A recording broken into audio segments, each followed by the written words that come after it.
Obviously if you've got a business that sells food, your big dream is to sell in the two big major supermarkets in Australia. And, it still feels as raw today as it did at the time. But, we had our whole range deleted kind of in one phone call, and it was really heartbreaking. So luckily we got back in, and the rest of the story has been very positive, but it was a pretty shocking time to go through at the time.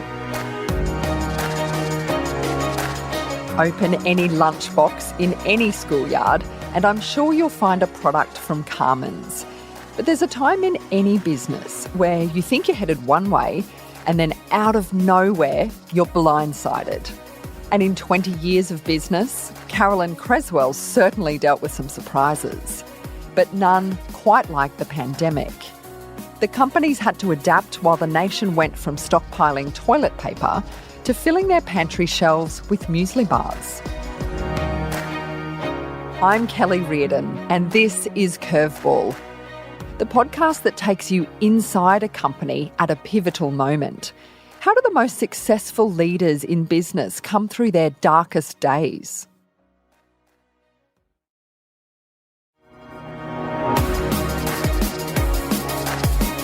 If there's ever a case study about a leader who's persisting in these trying times, well, it's Carolyn Cr dealing with this very episode of Curveball. Thanks to remote recording during an intense lockdown period and a pretty awful regional Wi-Fi connection, Carolyn and I battled through this interview over about 6 line dropouts because she's been shacked up at her family farm in Gippsland in Victoria. So she's been both working from home and helping the kids with remote learning. It's just such a massive learning curve. I never even done a video conference meeting ever in my career. Really? And yes, never. And it's so bizarre that sometimes when you're forced to embrace technology, you think, oh, wow, this actually can work. And it's been really interesting. And I think it's taught me a lot, and that moving forward, we will potentially operate in a different way.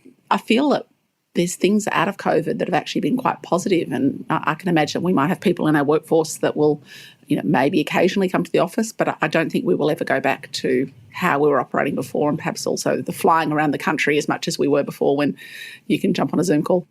And what's the quieter time meant for the way you run the company? Has there been a different flow to your work? Yes, because I feel that you don't have the interruptions as much. I mean, look, obviously my phone still goes all the time, but I've been able to probably do some deeper work and dive into things that perhaps I might not have had the time previously. So I think we're doing better work than we've ever done at Carman's, and everyone's working from home. So it is quite interesting what you can achieve. I do virtual tastings where they post me the samples of what's coming out, and we all just hop on a call and everyone tastes it individually. We would have never thought we would have, we always felt everyone had to do a tasting in the room together. Obviously when you work in a food company, what you're about to bring out, we have lots of these tastings. How have you and Peter been going with the remote schooling? Well, it's a little bit more tricky with teenagers because you really need to be keeping up to what they have to hand in, but you also, it gets a little bit beyond what you're capable of helping with. So little kids, little problems. Bigger kids, I've been having to learn a lot of things that I didn't ever know before. I do feel like I'm doing year 7 algebra all over again at the moment. Yeah. I know. Well, that's what, once you get to year 10, it's beyond what we can possibly even help with. You're doing better than me. I think I'm barely passing year 7. Generally, how do you strike that work-life balance when you've got the family and you're really busy, but you've also got the company with 40 or 50 employees and you're exporting to 30 countries across the world? I think generally what I try and do is separate work and family life. So I'm not someone that works weekends or sort of after hours. And part of that, I think, is to make sure that you're working on what's important, and you don't have to do everything that you've ever thought about, to try and really prioritise. So that's something I used to be quite a workaholic in my early days, and over time I've realised it's actually not the number of hours at your desk, it's about making sure you're working on the right priorities. And then, I try and have weekends for family and do lots of the interests and things that I want to do in my spare time. It's so great that you can do that, because I think that's the classic conundrum for any small business. You sort of having to do it all in those early days. So is it a case of also the more the company grew, the more you could let go of certain things because you had people around you? Or was it a deliberate, I just can't work 14 hours a day? Oh, look, I think in the early days, I didn't understand that whatever I said yes to meant I was saying no to something else. So this concept that you had to do everything and, you would never turn any opportunity down. And then what I realised was that I was sometimes spending lots of time on things that never went anywhere, or they weren't things that were going to sort of propel a business forward. So I've got much better at kind of thinking strategically about the things that matter and that are important that I work on, and the things that you say, do you know what, for example, we only do anything under the brand Carman's. We don't do contract manufacturing for anyone else because, I remember, be running around doing stuff for David Jones and having special, chocolate muesli for them, and it didn't sell, and it was kind of a distraction to, so you really got to keep your eye and focus on what you're trying to achieve. There have, of course, been some massive curveballs along the way. Can you tell me a little bit about one of the biggest challenges you had when you were deleted from one of the supermarket chains? Yeah, obviously if you've got a business that sells food, your big dream is to sell in the two big major, supermarkets in Australia. And, oh gosh, it still feels as raw today as it did at the time that, we had our whole range deleted kind of in one phone call, and it was really heartbreaking. And what I realised, and, as corny as it is to say today, that really, it was a great lesson for me in my career. The buyer didn't really care what it tasted like. What they wanted to see was they wanted to see you hit a certain rate of sales quite quickly, and if you hadn't hit it, bad luck. And, sometimes you live in your own little bubble and you think everyone's spending all of this time thinking about what you're doing, but, really everyone's got so many other things they're doing that they really just want to kind of achieve their goals, not yours. So luckily we got back in, and the rest of the story has been very positive, but it was a pretty shocking time to go through at the time. And how did you deal with that? Like, you mentioned how visceral your response is many years later. So how did you deal with that at the time? At the time, I remember that night being absolutely devastated. We had to go to this family dinner and I didn't want to go, and my husband just didn't know what to do with me. And I still had this little drawing that they had on the wall in this little restaurant, Italian restaurant we went to. And I said, oh, that's nice. And he bought it for me that night to try and cheer me up, because he said, I was so down. And then the next day I woke up and I thought, I have to move into the fact that it is what it is and this decision has been made. I can't keep sad and grieving over it. So what can I do now? I'm in this situation. So, when people would ring us and complain, we'd say, ring the supermarket, and we just kept this pressure on, and it took about 18 months, but eventually we slowly got back in and were able to build ourselves up to the levels that were happy. Now, of course, there's the pandemic. So can you take me inside your company in February as the world started to learn about COVID-19? Like, what were you thinking as you started to see the panic buying of toilet paper and the like? Sure. So I think for whatever reason, and I must have, just maybe from watching the news and seeing what was happening overseas, but I specifically remember we had our head of innovation was about to go to a big trade show in Los Angeles. And I remember saying to her, I'm really worried about you going to America. COVID's getting really, out of control over there. And she was so excited to go and was, no, it's going to be fine. It's going to be fine. And I remember, the day when we were going to, I'd made the decision to tell her that we weren't going to support, we didn't think it was safe for her to travel under Carman's to go. And, that lunchtime, the whole trade show got cancelled anyway. And I remember that the next day we do something called Huddle at 10:15 every day. So the whole company comes together, and we now, we do that virtually, and everyone just says what they're working on, what's happening. And I remember saying, look, guys, I think that this is, going to hit Australia, and we need to start buying up because, we panic buying. I said, or any of our factories could be shut down. And let's all just make sure, we've got plenty of packaging and plenty of stock. And my CFO came to me and said, "You really want to spend this money? You really think that we need to, up our stock holdings?" I said, "Yeah, look, I've got a gut feeling about this." Anyway, well, luckily sometimes I'm renowned for having relatively good gut instinct. What happened was when the panic buying hit, and, for a business like ours, we had a 50% increase in sales in a month, and just the logistics around trying to get that amount of stock out to supermarkets. And we also had a situation where a lot of our competitors didn't have enough packaging because they were having their packaging made overseas. So a lot of people were out of stock. And I was very proud that we could stay in stock, but just to physically increase, a business, now the size of ours to that level was an enormous amount of work. And I remember at points some of our clients were saying, "We will buy anything that you can deliver to us. Just whatever you can give us." And there was other times, where they said to us, "Just give us the best-selling lines because we physically can't unpack every one of your products. We're just going to make sure we're just in stock of your best sellers." So it was kind of crazy times. And then what happened, obviously, is everyone had full pantries and then business absolutely just dropped off a cliff. And so then managing the other side of it. So it has been a roller coaster. In the end, we ended up just flat. It was like COVID had never happened, but it was just these roller coasters of huge months and then very quiet months. I mean, that calculated risk and backing yourself in on that decision is one thing, but then you have to decide, how much do I increase the stock holdings? And then, of course, a few weeks later when it all flattens out. So how do you make the decision of kind of how far to go once you've made the decision? I sort of refer to myself as a bit of the chief risk taker at Carman's. And so what I worked out was that, we were going to increase about an extra week's stock holding in everything we did, which doesn't sound like a lot, but that gives us another week to restock if required. And I sort of thought, well, I know that we can pull it back if we need to. We also have opportunities in our business. If we need to put another promotion in a supermarket, we could have done that to move stock. So, it was a very sort of bizarre experience. Is it true you actually went ahead and launched new products in the first half of 2020? Like, were you worried about people becoming more conservative with their spending habits? When we're going to launch something new, it's normally been months before that we know what the product's going to be. So, and we have lots of product lines being changed and adjusted and tweaked all the time.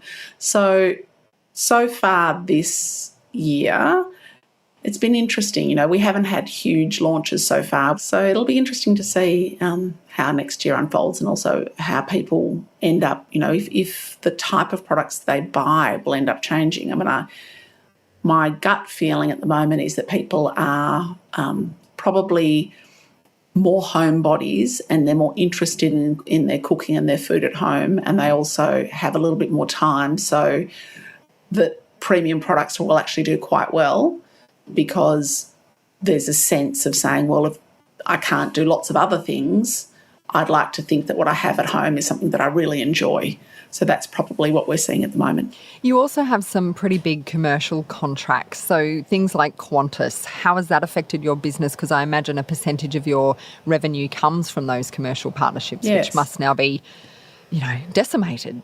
Yes, so obviously, and we actually supply lots of airlines, was also just the amount of stock that we had. So we had an enormous amount of stock, and we ended up donating most of that to frontline healthcare workers. So I sort of felt that there was a good story at the end, that it went to a very happy home. But there is parts of our business, and also we are very strong in sort of, it's called petrol and convenience in petrol stations. Well, there's not a lot. People aren't buying food at places like that as much as they used to. So that business has obviously dropped as well. But then there's more people shopping online, and our online business is booming. So, there's swings and roundabouts.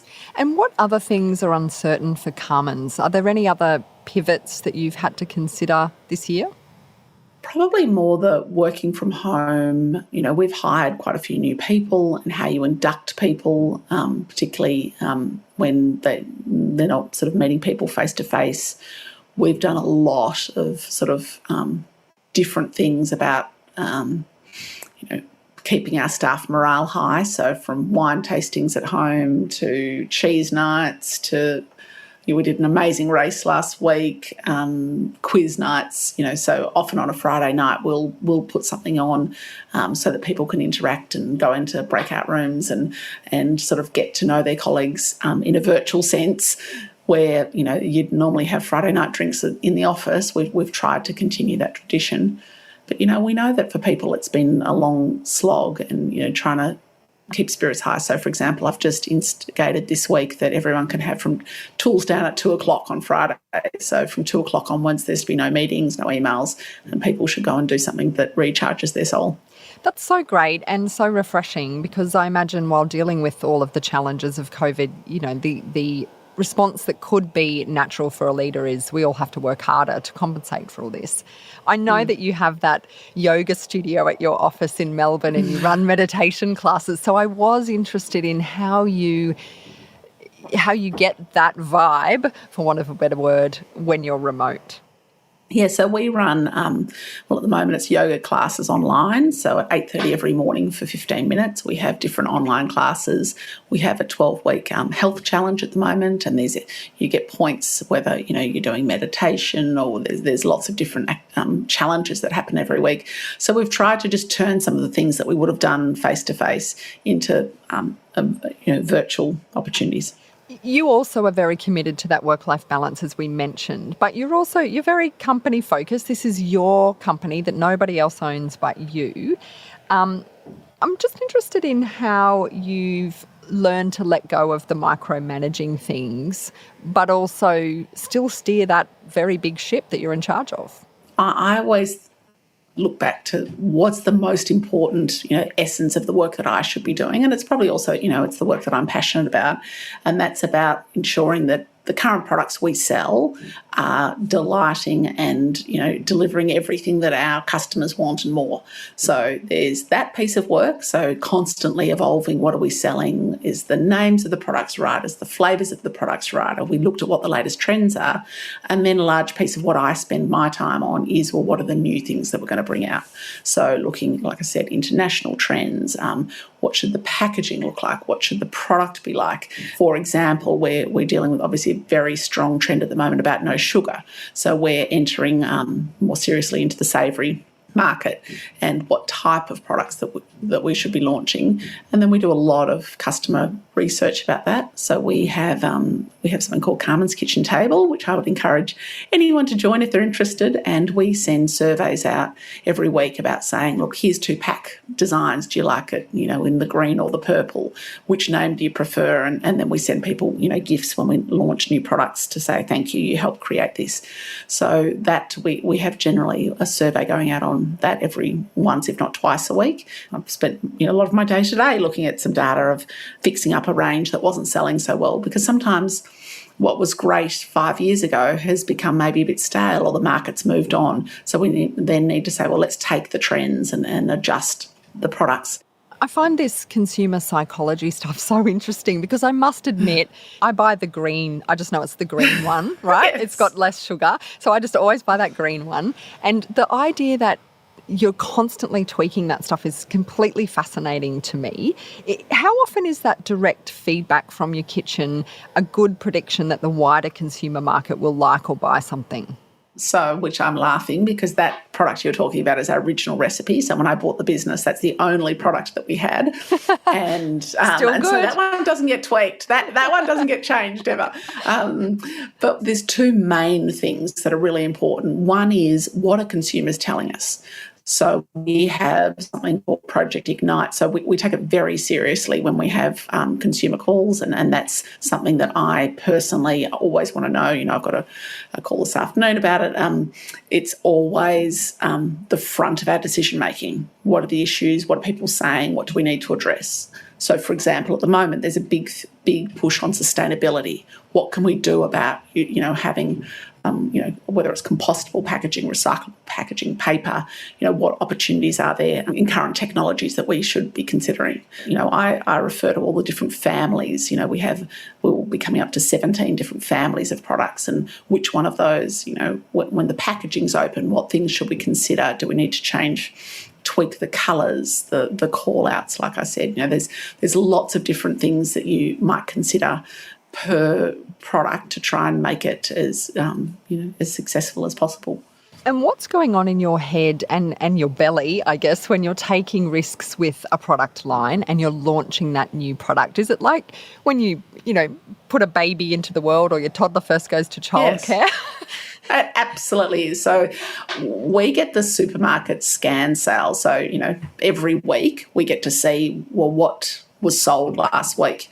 And particularly when something new hits the shelf, I'm always saying to the girl that runs these reports, Haley, I need that basically as soon as it hits. When we were in the office, it often was printed and brought to my desk straight away, because that was something that I just love seeing, how's something launching, because it won't launch at an amazing rate. But what I'm hoping is that each week, incrementally, more people who bought it would come back and buy it again. You don't want to have anything that only sells because it's been on a TV commercial and then people buy it once and they don't buy it, week in, week out. So that's something, yes, that I'm very passionate about, seeing how things develop. And then also about looking and saying, when is it time to refresh something?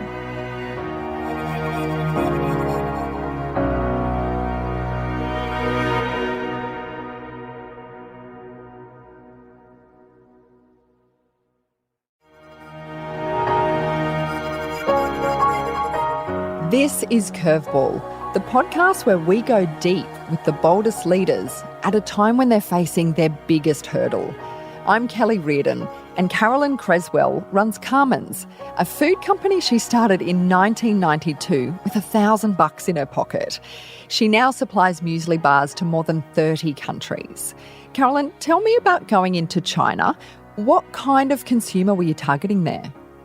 We felt we had a very strong opportunity in China because of sort of three main things. In China, they often don't want to eat food that's produced in China. They're looking at imported food. That's quite a trendy thing to do, particularly food from Australia or New Zealand. So that was number one. Number two, that's a very brand conscious country. So we had, some great supermarket launches, and we still do sell there now. But what we found is that the marketing, the cost of getting people to buy our stuff, it was great. You have these people called key opinion leaders. So they're sort of influencers, and then they do these little posts, and then people often buy what they're selling.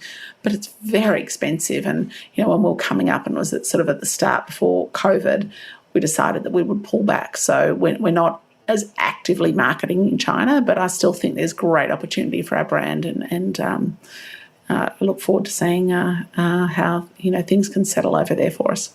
You were quite bullish going in. Do you sort of regret going into that market, given the complication around regulation, the fact that things can change so rapidly with what's happening with the government there? Is it a regret to go into that market? No, never. And, I kind of live with no regrets. Everything you do, you just think, well, if it didn't work, what did I learn from it? And we learned a lot from how our digital operation unfolded and our marketing and how we worked with influencers. So we definitely had a lot of learnings, and and I think it's still set us up beautifully for what the opportunities are for us in the future there. That tenacity and that grit, though, that takes something. If you've wasted $1 million going into a market, it's hard to sort of not look back and go, oh, geez, we could have put that into something else. A boat in the harbour is safe, but eventually the bottom will rot out. And if you don't push yourself out there to try different things, like if we can work that the majority of things are successful, you can't, if you are not having any failures, you are not taking enough risks and you're not trying hard enough. It's about how you go, do you know what, we gave that a crack and it's not really working, or it's becoming too expensive, like for us in China. So then we're gonna pull back and not keep spending the level of money. But I just feel, I'm not a conservative person like that. I'm, like I said, quite a big risk taker. So it's just knowing how far, and then when you go, okay, that was fun, but let's move on to the next thing. How do you build that kind of resilience into your workforce? How do you build that appetite for learning from things, falling down, getting back up in your staff? Look, I think it's sometimes you just need to model it, and you need to say, we do a little, as I said, a huddle every day. I'm always fine. Like I always say, hey, we've made this mistake. as long as we put in a system that it doesn't happen again, don't worry about it. Like, I don't think presuming that you're always going to be perfect, I think that makes for a sort of small business that doesn't expand or take risks. And I think people, I always try and say, hey, what's the worst that could happen? If this didn't work out, what's the worst that can happen? And that's a really good way of weighing up. So trying to weigh up risks quickly and talk about the worst case scenario helps you, I think, be a little bit braver. And talk to me about the art of saying no. How do you work out what opportunities you should take on because they might add value to the brand or to you, and then which ones that you should pass on? Look, I think to me that's probably one of the greatest things I've learned in my career because, I'm sort of a nice person and I want to help people when they ask, but I realised that I was just going to run myself into the ground and never get to my priorities. For example, people might say, my next door neighbour's daughter is really keen to get into quality in the food industry. Would you be able to meet her for a coffee? And I know lots of people that would meet her for coffee, but what I say is, look, I don't meet people for coffees. However, what I can do is I can ring her after I've dropped the kids to school on my drive to work. So, any morning at 8:45, I'm happy to ring her and have a 20-minute chat over the phone. It's a 3-stage approach. You go back and, thanks for thinking of me. So to be grateful that they've thought of you for an opportunity. Affirm, no, I can't do that, but I can do this. And so that can be for all sorts. I'm often asked to sit on lots of different boards and people, they're super excited to ask me and they're passionate about what their company does. And so what's hard is that I've got to weigh up my time to say, how much time can I give to other things outside of Carman's? And I just really try and prioritise Carman's and my family. And that's, while, I've got, 4 kids under 16, that's the life that I'm currently living. And maybe in 10 years' time, things might be different and I might, take other opportunities. But I do think the one thing we're running out of is time. You had quite a curveball when your son was diagnosed with quite a terrifying brain illness when he was, I think, only 3 or 4. What happened? Yeah. So he was misdiagnosed when I had my 4th daughter, Grace. The maternal health nurse came to our house as they do to check on everything being okay. And I said, don't worry about Grace, she's completely fine, but can you feel Oliver's head? He's got a bump on it. And she said, well, I think you better get that checked out. And I went and got it checked out and they said, no, it's just cosmetic, it's not a problem. Well, it actually was a problem. Wow. We're given some bad medical advice. So his head had sort of fused, which meant that his brain didn't have enough room to grow and it got squashed in. So it's something called craniosynostosis. So he ended up having to have his whole skull removed when he was 4 in the most terrifying life and death operation because it was quite late. He was years after he should have had it done. And, it was something that, eventually would have killed him. And, oh, God, you can only imagine going through this and how it becomes, it's like lots of things in life that when you first find out, it's the shock and then it's the living with it. And it was sort of different for us because we had a day he was having his operation. We had him running around and all of a sudden there was going to be a day we were going to take him in and we didn't know if he was going to make it to the other end. And I'm very thrilled to say that, he's amazing now. And the doctor said, he went from being pretty much like intellectually disabled and not speaking to being a normal kid at a normal school running around and, luckily he's got plenty of hair on his head so no one can ever see the scar that goes from ear to ear, but, and his father's still got lots of hair on his head so I think that he won't have to worry about the baldness hopefully. But, it was an enormous stressful period of my life and I think, you never know how strong you can be until being strong is the only option that you've got. And that's sort of what it was like for us. And for him to 6 months after the operation to go back to having a normal IQ. And, they literally said in the operation they saw, his sort of squashed brain and all of a sudden the blood started pumping through it and pulsing and they were so excited. And, and he's kind of... there's, I think, only 10 people in Australia at the time that had ever had the operation at the age he was. And to to think that, modern medicine can do something so full on and he can live a rich and beautiful life now is amazing. So I'm very, very grateful. It gives you a certain perspective. I know my now husband, who was then boyfriend when we were about 20 and we were in rural Turkey, he had a terrible accident, broke his spine, and, we ended up being airlifted out, and at one point thinking our insurance wasn't going to cover it, and I was ringing my mother going, can you mortgage the house? And, But do you think you then carry that with you? Like, I got through this and I can get through anything else, whether it's a supermarket deleting me or whatever.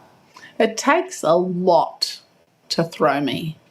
I feel like I don't think I really sweat the small stuff, because when you've been through some big stuff, you think, oh my gosh, I can deal with most things. So, people often when they look at the different, huge issues that I might deal with on a daily basis, and I just try and make the best decision I can in it, and I don't wear it. And I think, when you know what it's like when some people, they wear the problem so heavily, you can almost see it dragging them down.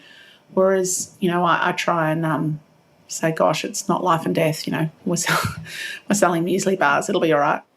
What about now the kids are a bit older? So bullying, alcohol, dating, social media, sex. Like, how are you navigating all of that? This whole parenting thing didn't come with a rule book, and it's, I navigate it kind of one decision at a time. I think you can't expect that your kids are going to be, complete angels, but, your job is to kind of give them a good moral compass and to hopefully help them make smart decisions, and that they've thought through the decisions, that, sometimes kids can just go and make it. And I have to say, sometimes my son will ring me and say, hey, is it all right, I'm going to do this. Now, I'm much more likely to say yes if he's asked me than, be super grumpy if I found out he's done something that I'm not happy about after the fact.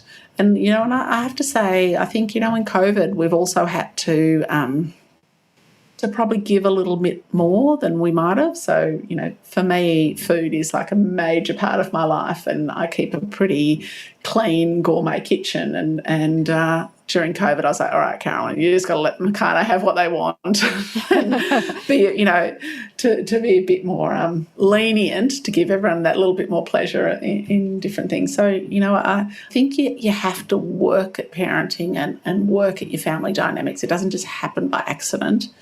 And you've got to be conscious about the type of role model you want to be. And, I love, there's a saying that, speak to your children like they're the most kindest, most intelligent people in the world, because what they hear, language is important, and what they hear is what they'll believe. And, I have to say I feel very, very blessed that I have a really lovely relationship with my kids, and we have a lot of laughs, and I think there's a lot of respect. And I've worked hard, hopefully, to earn that. That's right. It's not that you're blessed. You've worked at it. I think that's the thing too. It didn't happen by magic. It happened because you put the effort in. And I love, my favourite thing is when other kids come to our house and they're like, oh, we just love being at your house. We love having dinner at your house. Like, at our house, everyone just sits on the couch. No one talks to, they're watching TV. No one talks to someone else. And it's like fully crazy at our place, but it's super fun. And what about succession planning? Will you hand over to the kids?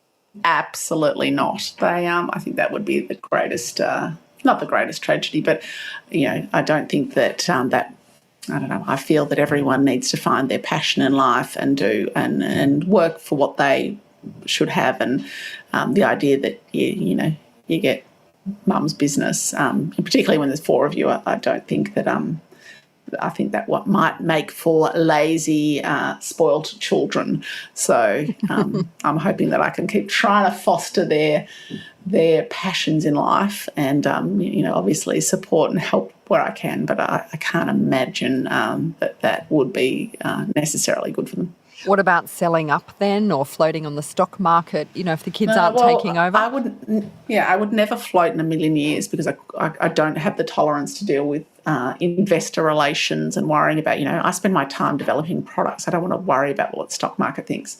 And also, I own Carman's 100% myself. So I don't have to worry about being responsible to anyone or reporting anything to anyone. So we can just get on and do what we do. So I wouldn't be interested in that. And I do laugh saying, look, I'd like to do this until I'm on my Zimmer frame, and and then maybe someone, a big multinational rang was recently in the last couple of weeks about buying Carmans. I do get lots of calls, and I say, just ring me back in about 30 years. Really? You're happy to just kind of hold that off? I mean, you're at the age and stage where you could go, you know what, I just want to hang out on the farm a lot more and spend more time with the kids. I love what I do. If you want to wake up on a Monday, I feel it's just the greatest challenge. I'm very, very passionate and proud of the business. I'm super proud. I used to work on the checkout at Coles, and here I am owning this business that's, I can't tell you the thrill that I see if I'm in a supermarket and someone's putting a Carman's product in their trolley. And I'm more passionate and more driven today in what I do than I've ever been. And I'm not motivated by the money. That's not, yes, I could probably sell it for lots of money, but then what would I do? I feel I have a lot of purpose in my life, and that it might only be little, but, that I create, everyone at Carman's creates this delight in people's days, in that little moment where they stop and have their muesli bar, and there's, millions of those moments that we're creating every day now, and that's something that I am, very proud of. I can just hear the passion in your voice, and so many of the things that you do come from the fact that your values are so aligned to what you're doing with the company. And I'm just so grateful that you've let me into your process, and so many people who are in small business will just be so inspired by this. So Carolyn Cr, thank you and good luck. Thank you so much. Amazing. We got to the end. Resilience.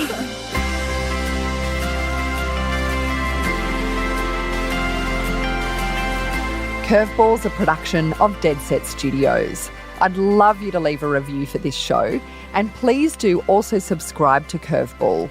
It's completely free to subscribe, and that way you don't miss an episode like this one. My mum had to sign my first venue agreement because I wasn't an adult. Because I went broke when I was about 23. So like properly broke? Oh, not spectacular. Look, so the company went into liquidation for any. Okay, so that's properly broke. Yeah, but I didn't go bankrupt personally. So, there's a distinction for fans of insolvency law. Don't miss entertainment agent Kevin White on taking comedy from stage to Zoom screens. That's coming up on Curveball.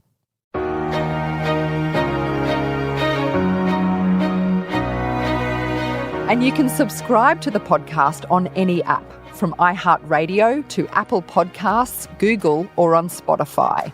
And I'd really love to hear about your leadership journey. Tell me how you're going this year. What crazy curveballs have you had to face? Just record a voice memo onto your phone and email it to me at hello@deadsetstudios.com. You can also find details on our website at curveballshow.com. Thanks so much to the creative genius of Rachel Fountain and Hannah Kinder for this episode, and the sound design was done by Angie Grant. These stellar women all rolled up their sleeves to help a sister out during my own curveball moment, and I'm so grateful. Thanks to ARN and iHeartRadio, and especially to community station 4ZZZ in Brisbane for allowing us to record in their studio.